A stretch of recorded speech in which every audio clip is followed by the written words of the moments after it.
no es tan nuevo, se recuperó, ¿no?, con el expresidente Andrés Manuel López Obrador, pero por ejemplo había filósofos como Sea, Leopoldo Sea, que ya hablaban de un humanismo propio, ¿no?, y le llamó humanismo latinoamericano y en específico al de la nación, el humanismo mexicano, solamente que ya trae nuevas vertientes, ¿no?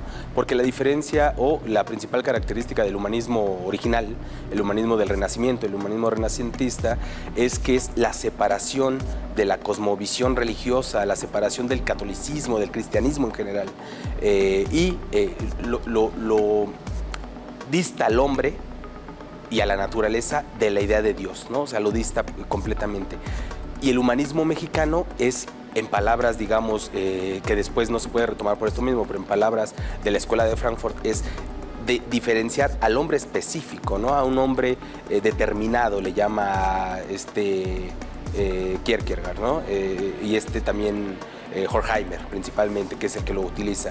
Entonces lo diferencia, y el humanismo renacentista es la idea del hombre en el centro, pero el hombre individual, el hombre, el ego, pues, ¿no?, el hombre que muestra esa superación de obstáculos de la idea de Dios, esa superación de obstáculos de la sincretud religiosa, del sincretismo, perdón, religioso.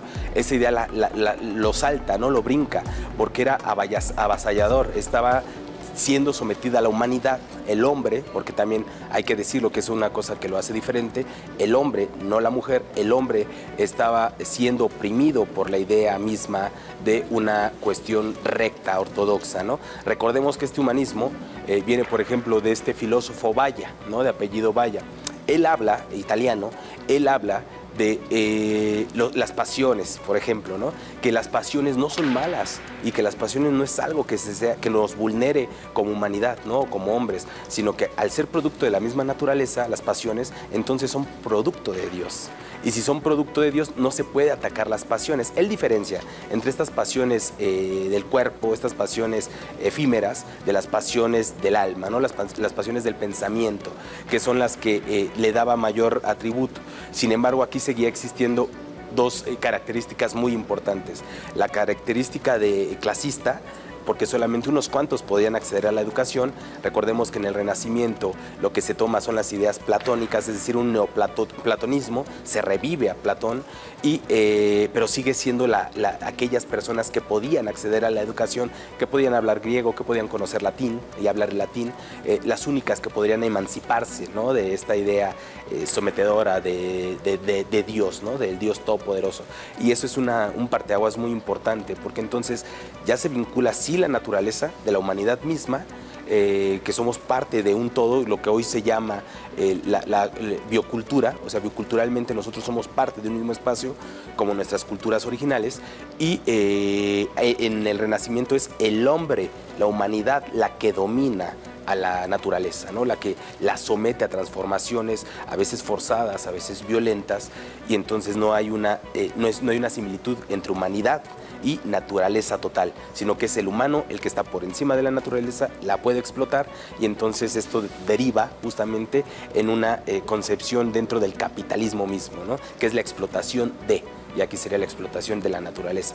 Por eso el humanismo mexicano dista mucho de ello, porque ya es no devorar, no depredar la naturaleza, sino entendernos como parte de esta biocultura, como lo hacen los pueblos originarios, pueblos de esta unidad entre diferentes culturas, entre diferentes regiones del mismo país, pero que estamos siempre respetando de donde venimos, ¿no?, de la tierra, de las plantas, de los mismos productos naturales que nos han dado vida durante todo este tiempo, y pues digamos que no es nuestra intención del mexicano, de lo que es el hombre o la mujer mexicana, no es la intención dominar, someter a la naturaleza, sino que esas son propiamente ideas occidentales, ¿no?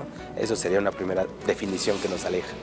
El humanismo mexicano se incrusta como filosofía del pensamiento de la política, pero no se queda solamente atomizada en la política o petrificada, ¿no?, sino que esta se deriva, va yendo por otros cauces, por ejemplo, la educación, la cultura, las artes.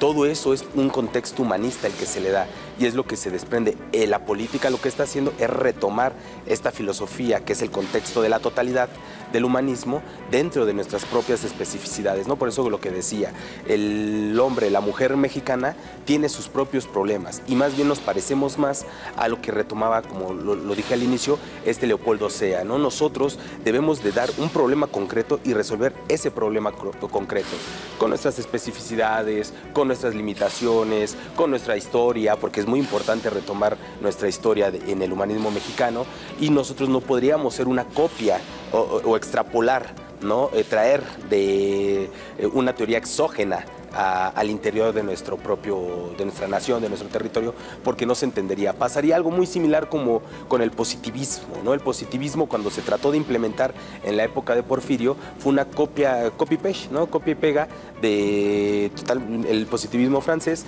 o europeo con el contexto nacional, ¿no? Y entonces no pudo darse y se siguieron dando pues estas cuestiones elitistas de la cultura, ¿no? Por ejemplo, retomando a los renacentistas, es la cultura, el conocimiento, el arte. Recordemos a Tomás Moro, ¿no? Ellos decían que el conocimiento, la educación era lo que nos acercaba al humanismo, pero ese conocimiento, esa educación solamente era de un grupo, entonces no podríamos nosotros acceder a ese conocimiento. O recordemos también a la utopía de Moro, ¿no? Él habla de que ya la pena de muerte para delitos como el robo ya no está permitido, no debería de ser así, pero sí la esclavitud, ¿no? O sea, sí se seguía teniendo trabajos forzados hacia esa persona que cometió un delito, y él mismo lo dice en Utopía, ¿no? La clase empobrecida son los que son orillados a veces a cometer ciertos delitos, obligados por fuerzas que no competen al mismo individuo, ¿no? Sino por la misma clase opresora. Pero entonces, si es la clase opresora la que orilla o lleva a ese cauce, porque le vamos a seguir o se le va a seguir aportando el trabajo explotador o el trabajo de la explotación hacia la misma clase sometedora, ¿no? Esas son las diferencias muy, muy sustanciales que hay y creo que debemos retomar y tomar muy bien en cuenta, porque no podemos nosotros traer nada más, ¿no? Traer ideas, traer ideologías, sino construir. Me preguntaban cómo se define el humanismo mexicano. En otras sesiones en el diplomado no hay una definición, ¿no? El humanismo mexicano está en construcción. Si bien es un concepto, como lo decía, viejo, que viene incluso de la teoría de la liberación, como con Sea, también tienen ciertas discusiones como Bondi, ¿no? Bondi, con el debate que tiene con Sea, dice que no puede haber una cultura propia o una filosofía propia, mejor dicho, dentro del mexicano, porque somos productos de una colonia, toda América Latina del sometimiento colonial.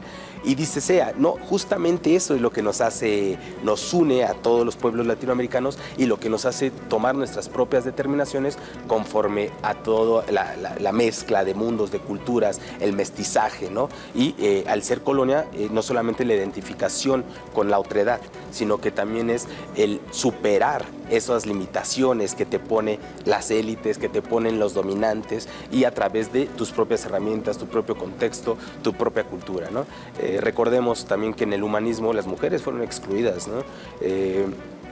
No solamente por cuestiones que a veces decían que no tenían la capacidad de razonar, ¿no? Y no podían ser pensadoras, no, sino también porque es más económico. Aquí entran las cuestiones del capital, es más económico tener una mujer que te trabaje por un costo menor, ¿no? Entonces esto se seguía reproduciendo, y a través de grandes pensadores humanistas, ¿no? Renacentistas, y a través incluso de humanismo que se fue desprendiéndose a raíz de este renacimiento. Llega a Italia, por ejemplo, a Maquiavelo. Se le habla de que Maquiavelo se le puede unir, ¿no? Con el mal, concatenar, con que es esta frase que no es de él tal cual, ¿no? Pero que el fin justifica los medios. Pues no es tanto que sea eso Maquiavelo, ¿no? En los discursos de Tito Livio vemos al Maquiavelo republicano, y entonces el republicanismo es por antonomasia humanista, porque hay una división y ya empieza a relacionarse el mismo pueblo con la idea de tomar decisiones. Entonces, recordemos que El Príncipe iba dedicado a una persona, pero los discursos sobre la primera década de Tito Livio, pues era realmente el Maquiavelo pensante, el Maquiavelo que no buscaba la gratitud con nadie, sino solamente expresar sus ideas, ¿no? Eso es muy, muy importante también entenderlo, porque a veces entendemos solamente las partes sin el contexto. Y esto es lo mismo, ¿no? Creo que esa sería la definición que podría darle.